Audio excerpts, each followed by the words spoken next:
Alhamdulillah Rabbil Alameen wal aqibatu lil muttaqeen wassalatu wassalamu ala khatamin nabiyyin.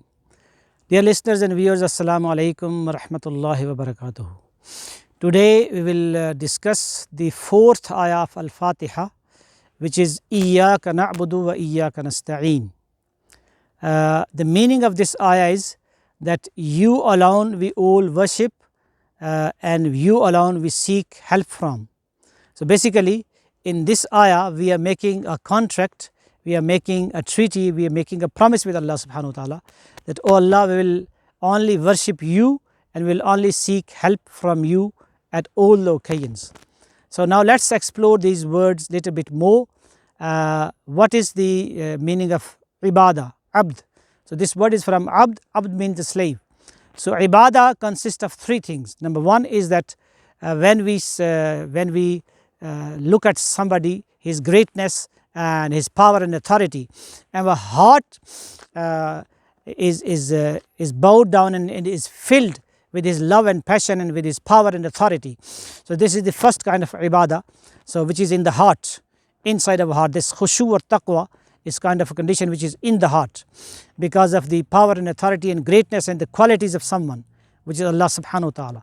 The second thing is that when we feel that someone is great and powerful and merciful and kind, so we have this kind of understanding of his power and his greatness, then we show some physical gestures like standing, closing our hands, bowing down and going into sujood.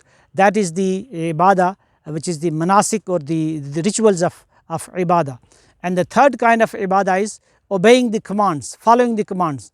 So basically we are making a promise with Allah subhanahu wa ta'ala that, oh Allah, we will only have the fear from you and we will only have hope from you and we will love you only, and we will bow down in front of you, and then we will prostrate in front of you, and then we will obey and follow your teachings and your commands, your code of life, your system of life, which is Al-Qur'an.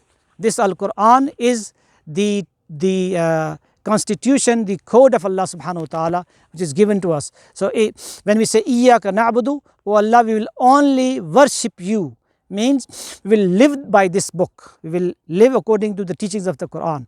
And then we say wa Iyyaka nasta'een, oh Allah, will seek help from you. So what happens in this life, we have so many trials and troubles and difficulties and different issues and crises in our lives. Sometimes we become ill, sometimes our children become rebellious, sometimes we run out of money, we lose our job, we lose any friend or any close relatives.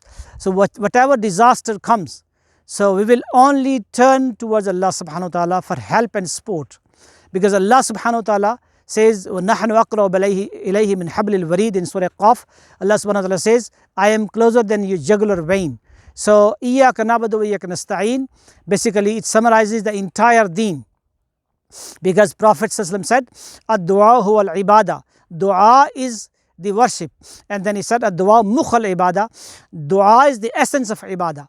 So dear brothers and listeners and sisters, the viewers, please next time when we read Iyyaka na'budu wa Iyyaka nasta'een in our prayers, so we should read it with full imagination, and we should remind ourselves that we are making a contract and promise with Allah subhanahu wa ta'ala that we will only follow his teachings and commands and live according to his guidance by the Qur'an, and whatever need we will have and problem we have in our life, we will only turn and seek help from Allah subhanahu wa ta'ala. May Allah help us to worship Allah subhanahu wa ta'ala as it should be, and may Allah help us to seek his help and support at the time of difficulties and crisis.